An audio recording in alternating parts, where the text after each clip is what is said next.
We are back at 7:44 this morning on Rossen reports a growing and dangerous trend. Today, national investigative correspondent Jeff Rossen is here with a powerful and personal experiment. Jeff, good morning to you. Hey, guys, good morning to you. Look, I talk about dangerous behavior all the time. I stand here and call people out when they are wrong. Well, this morning, something a little different. I am calling myself out.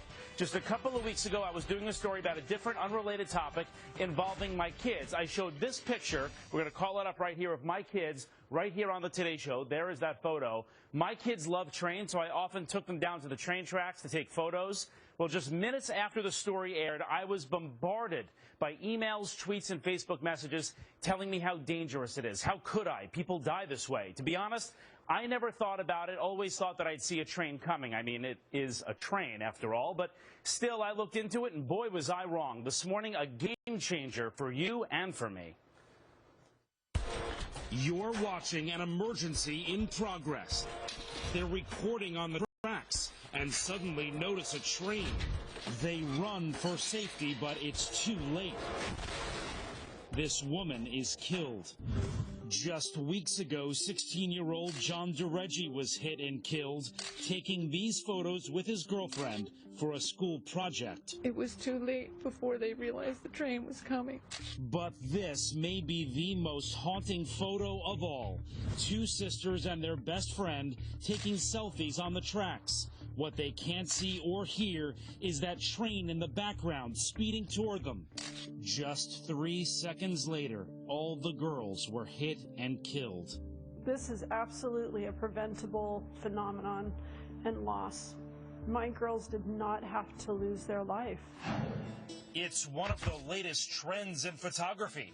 People taking selfies, wedding photos, graduation pictures on active tracks. The photos posted all over social media. What most don't know, it's illegal and dangerous. This year alone, 291 injured, another 343 killed, trespassing on the tracks. Now, safety experts are sounding off. Trains are very large, so people think that they're very loud, but the truth is they're relatively quiet. If an engineer sees someone on the track, even if they apply the emergency brake, it takes a mile or more for them to stop. So do you think you could hear a train coming? We're setting up an experiment here. CSX Railroad giving us special access to the tracks. In fact, there are CSX workers just off camera here to keep us safe. There's actually a freight train on its way to us right now coming down this track all the way in the distance. I'm not sure if you can see the headlights or not. I'm going to stand here with my back to the train, not paying attention like so many of us do when we're on the tracks taking selfies. We're going to see how close this train gets before I can actually hear it. Would I have time to jump out of the way? Okay, here comes the train. I don't hear anything at all. It's getting closer and closer and still not a peep. I hear it right now. And here it is. Look at that. It's basically right on top of me.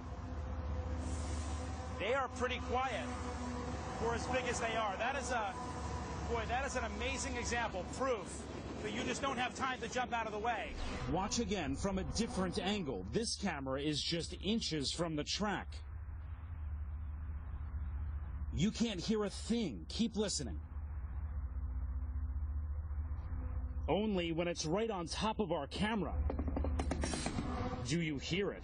And this train is only going 25 miles per hour. Some trains get up to 70, 80, even 90. The bottom line, as we've seen here today, you're not necessarily going to see the train coming miles away, so stay off the tracks. It's illegal, it's dangerous, and it's deadly.